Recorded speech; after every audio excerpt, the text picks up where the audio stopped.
आई दुकान लापदे को अखोई हेक दुकान मखादनी मणिपुर हैंडलूम दुकान हम लेबको अदो जारीबोन हैंडलूम को अदो चंगाई की अनौ अनौबसु दुम लाइए मयाम सु जेंगिनसी मयाम सु हाइदे अनकपदा लेबसिंग खंदबसिंग यावगसु दुम सिगा लाक्पिरो की अनौ अनौबसु दुम पुरै तो ngasi gidi kai ke project khangdego yengba ya phaja phaja si yaw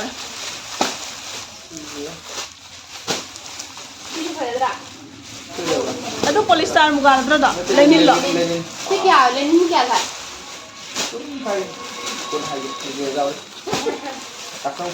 Lenin से. Yang oh ada dia pada itu. Itu juga itu lehau nama yang kau ini. Si kya? Pada. Itu yang betul. Aduh pada terus. Itu dah. Terus. Kamera ada ni. Si calon ada. Itu sih.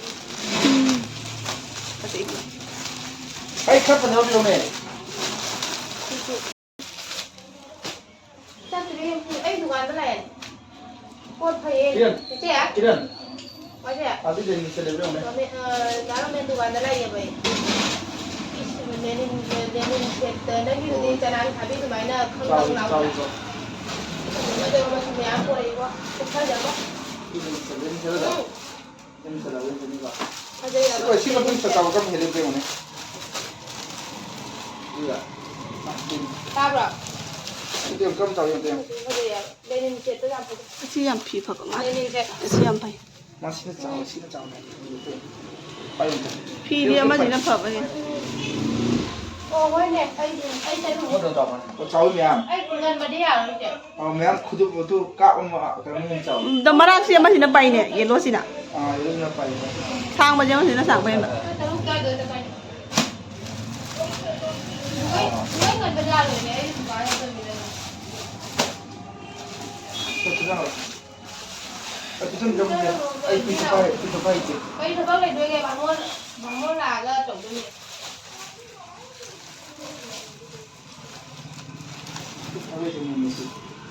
Gimana itu jam dia? Ada ke kena tu arang betul tu kesan tu. Tu ke kami kita mesti doa ni sen tu. Aduh asyik kali kau ke? Si kena kena.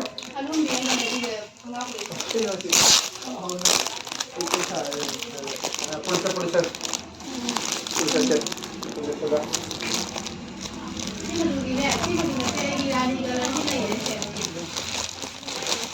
Ano wong sal?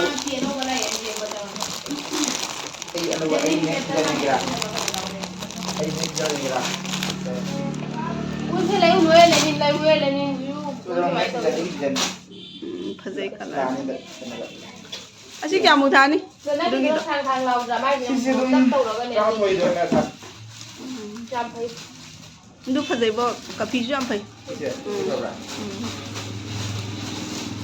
इस फज़ा बना इंगाव रे। बोलो दे नंग लोग दे लोगों माना रे ना। अतो तो वीडियो चेक करता हूँ कितना है।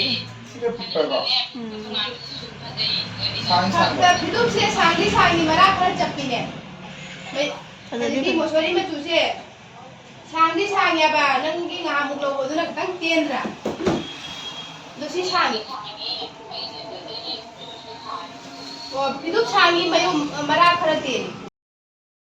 Mayu naik dengan tadi komen sisina. Asyik jam maslai, kena maslai sih kalau mana.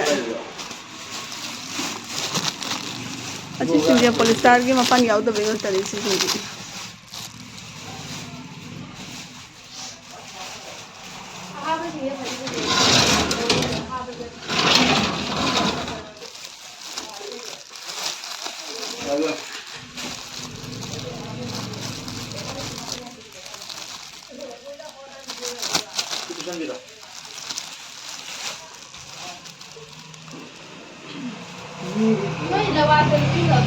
Tentu sih masih main nomor kena main yang bisa tu betul lah.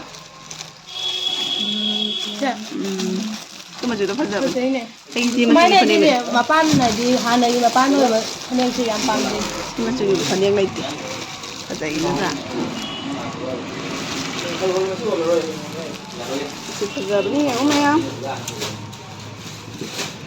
Kau ini. रानी कलर थम्बाल लेकोक अजाक कलर दुन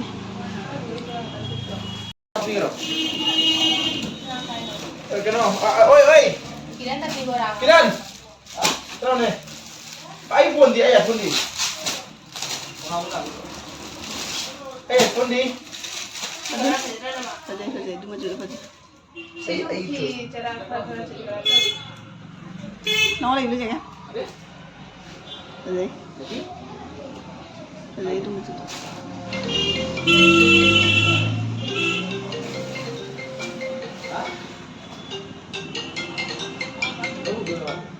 Kiran nữa sao đây यार की P offer था रे जंग जंग लग नाव रो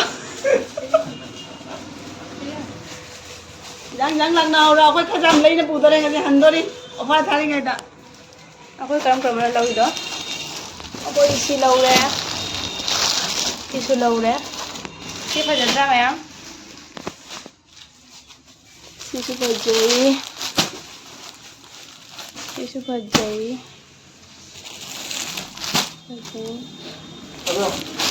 Tahu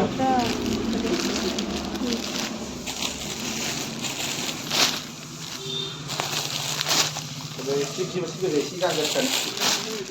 Itu betul ni kita jam kita kira kan hai tak. Mana ni? Kita deh. Tapi orang je. Kita orang apa? Itu piro. Itu lagi ni am. Sisi nak uli je.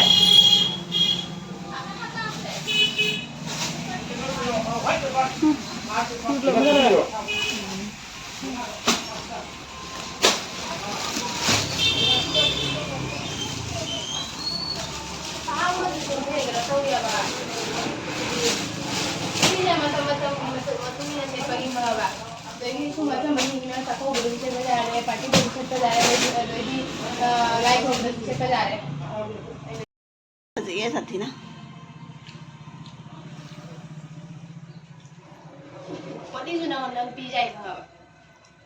हाँ बगिने sample क्यों ना सारे को पिरक sample क्यों ना दे sample क्यों ना हमारे घर लो senang yang ni boba senang रिमाना फिगरा दिल लौ रे मा लौ बंगा तनी जे तो होजि मैम लांगना हो असेंग बगी न्यू ईयर चंगक बगी अनौब चही चंगक बगी ऑफर खा ताना थादि दुकानदार सिना दुकानदार से मसा उलके तो मा उतपी जावल कनो अदुने जावंद्रे अदो असेंग बगी हुजि मा जाम ऑफर थादि जारीबोन हैंडलूम मैम ममिंग न को जारीबोन हैंडलूम अदो लोनिंग बले सु मैम लाउरो फी या मचु फजा फजा सु यावरे लेनिन सूट तसु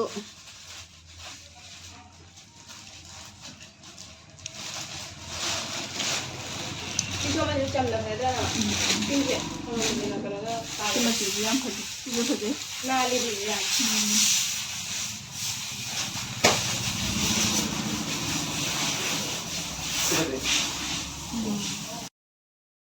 ये मसी मचु से हिनो मुन मचु हाई निका अपन ऑफ वाइट क्रीम कलर ना मोय रंग कारे निका लेसिगा Sim.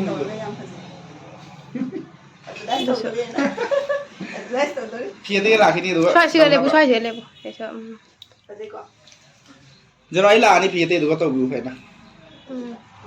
अरे सी तो सी से बॉर्डर याव देखो Nang kopi. लाइव सुधा बा को नाम को अदो पिला खरा असी चम मैं बता हो जिया नो फार थारी असी जे हाई खरनी सिगे मनुंदा लिसिंग मंगा का समी पान थादो कने अजी कनो फने का सेट अने का सेली को तो लोनिंग बले मध्यम चना ले दे बेबी को पिंक कलर नि को सी असी मुगा सुनी को सिसु याम फजे असी ना बॉर्डर याव रे